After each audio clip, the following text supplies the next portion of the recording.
Welcome to our weekly market outlook video. पिछले हफ्ते Nifty ने 25,000 का माइलस्टोन हिट किया, लेकिन वीक ग्लोबल क्यूज की वजह से वहां से फिसल गया और 8 वीक की विनिंग स्ट्रीक टूट गई।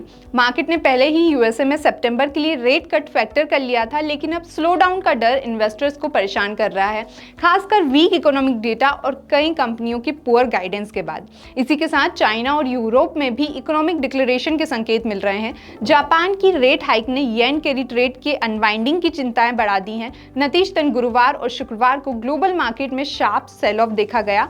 आईटी और रियल्टी सेक्टर सबसे ज्यादा प्रभावित रहे, जबकि फार्मा और एनर्जी सेक्टर ने आउट परफॉर्मेंस दिखाया। इस हफ्ते सभी की नजरें ग्लोबल मार्केट्स पर होंगी, क्योंकि हम लंबे समय की स्टेबिलिटी के बाद वीकनेस के फर्स्ट मेजर साइंस देख रहे हैं। ये इंडियन मार्केट की स्ट्रेंथ को टेस्ट करेगा, जो ग्लोबल हेडवाइंस और वैल्यूएशन कंसर्न्स के बाद भी स्ट्रॉन्ग डोमेस्टिक लिक्विडिटी और बेहतर मैक्रो इकोनॉमिक आउटलुक के कारण रेजिलिएंट बना हुआ है। जियोपॉलिटिकल टेंशन भी एस्केलेट हो रही हैं, लेकिन मार्केट पर सिग्निफिकेंट इंपैक्ट नहीं दिख रहा है, जिसका असर डिक्लाइनिंग क्रूड ऑयल प्राइसेस में देखा जा सकता है। डोमेस्टिक फ्रंट पर 8 अगस्त को आने वाले आरबीआई पॉलिसी अनाउंसमेंट पर इंपॉर्टेंट नजर रहेगी। हालांकि इसके अनचेंज रहने की संभावना है। Q1 अर्निंग का last batch stock specific movement को ड्राइव करेगा।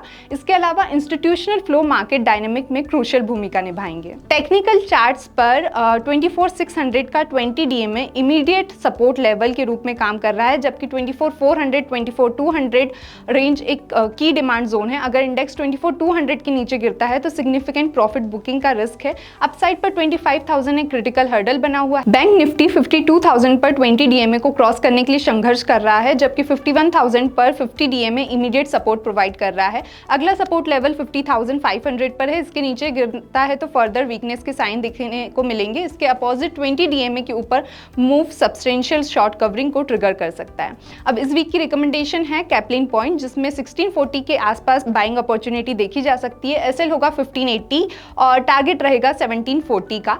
सो that's all for this week. Thank you. Investment in securities market are subject to market risks. Read all the related documents carefully before investing.